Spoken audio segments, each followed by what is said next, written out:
மக்களே எல்லாம் எப்படி இருக்கீங்க?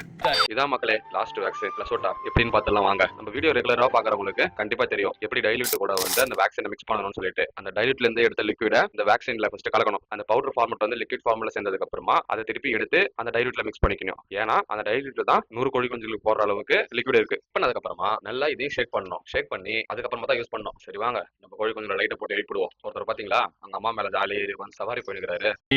காமெடி வேண்டாம், நான் சொல்லிட்டேன். நானு காமெடி பண்ணாதன்னு சொல்லியிருக்கேன். உங்களுக்கு இந்த ஐ டிராப்ஸ் கொடுக்கும்போது ரொம்ப பொறுமை வேணும். ஏன்னா நம்ம அது கண்ணில் போட்டதுக்கு அப்புறமா நம்ம வெயிட் பண்ணி தான் ஆகணும். அதுங்க வந்து அந்த ஐ டிராப்ஸை குடிக்கணும். அந்த லிக்விட் வந்து கண்ணில் போட்டாலும் அதுங்க குடிக்கும். சரிங்களா? அது வரைக்கும் நம்ம வெயிட் பண்ணி நம்ம அது கையில தான் பிடிச்சிட்டு இருக்கணும். அவசரப்பட்டு கீழே போட்டா அது கண்ணில் போடுறது வேஸ்ட். நம்ம வெயிட் பண்ணி அது குடிக்கிற வரைக்கும் கையில தான் பிடிச்சிருக்கணும். ஓகே மக்களே, நம்ம இந்த லசோட்டா வேக்சினை எதுக்காக போடுறோம்ட்டு இப்ப பாப்போம். சரிங்களா? சில நேரத்துல கோழிங்க வந்து மூச்சு விடுறதுக்கு ரொம்ப கஷ்டப்படும். இல்ல நல்லா தான் நடந்துட்டு இருக்கும், சடனா சரிப்பிடும். இல்லன்னா ரொம்ப டயர்டா இருக்கும் கோழி. சில நேரத்துல கோழிங்களுக்கு என்ன டிசீஸ் அட்டாக் ஆயிருக்குன்னு நம்மளால கண்டுபிடிக்க முடியாது. சரிங்களா? இந்த லசோட்டா தான் வந்து பாத்தீங்கன்னா ரொம்ப முக்கியமானது. இதுக்கு முன்னாடி போட்ட எஃப்ஆனா இருக்கட்டும், ஐபிடியா இருக்கட்டும், லசோட்டா வந்து ரொம்ப முக்கியமான ஒரு வேக்சின். 21வது நாள்ல இதை கொடுக்கணும். நம்ம அம்மா கோழி குஞ்சுகளுக்கு என்னென்ன தீனி கொடுக்குதுன்னு எக்ஸ்பிளைன் பண்ண பாருங்க.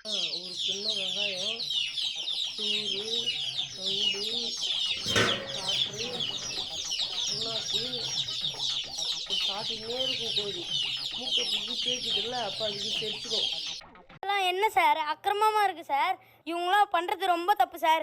கேட்டீங்களா மக்களே, என்னென்ன சாப்பாடு எல்லாம் ஒரு நாளைக்கு கொடுப்பாங்கன்னு எக்ஸ்பிளைன் பண்ணாங்க. பாத்தீங்களா? கோழி அதோட மூக்க கீழே தீத்துச்சுன்னா சாட்ட சாப்பாடு தேய்ச்சிருமா. கேட்டுங்க, எங்க அம்மா சொல்றதை நம்பிங்கன்னு கோழி மூக்க தீர்த்ததுக்கு அப்புறமா சாப்பாடு போடாதீங்க, செத்து போயிடும். சாப்பாடு கோழிக்கு எப்பயுமே இருக்கணும். கோழி சாப்பிட்டுக்கிட்டே இருக்கும், அதுக்கு செரிச்சுட்டே இருக்கும், திரும்பி சாப்பிட்டுட்டே இருக்கும். இந்த நாட்டுக்கோழி கிட்ட கொத்திக்கிற பிரச்சனை ரொம்ப அதிகமா இருக்குது. என்னதான் தீனி எப்பவுமே இருந்தாலுமே மாத்தி மாத்தி கொத்திக்கின்னு ஒரு கோழிக்கு பார்த்தா பாதி மண்டையை காணும், இன்னொரு கோழி குஞ்சுக்கு பார்த்தா பாதி கழுத்து கொத்தி வச்சுக்குதுங்க. அந்த வீடியோக்குள்ள ஆட் பண்ணல, கொடூரமா இருக்கும் பாக்கிறதுக்கு. அவ்வளவுதான் மக்களே, ஒரு வழியா எல்லா கோழி குஞ்சுகளும் போட்டு முடிச்சாச்சு. எப்பயும் போல அவங்க எல்லாரையும் நெல்லு வேக வைக்கிற குண்டாலாம் தான் போட்டு வச்சிருந்தோம். அப்புறம் போட்டு முடிச்சாச்சு, கொட்டிட்டு நம்மளும் போயிட்டு படுத்து தூங்க வேண்டியதுதான். வேலை முடிஞ்சிருச்சு. Tata bye bye.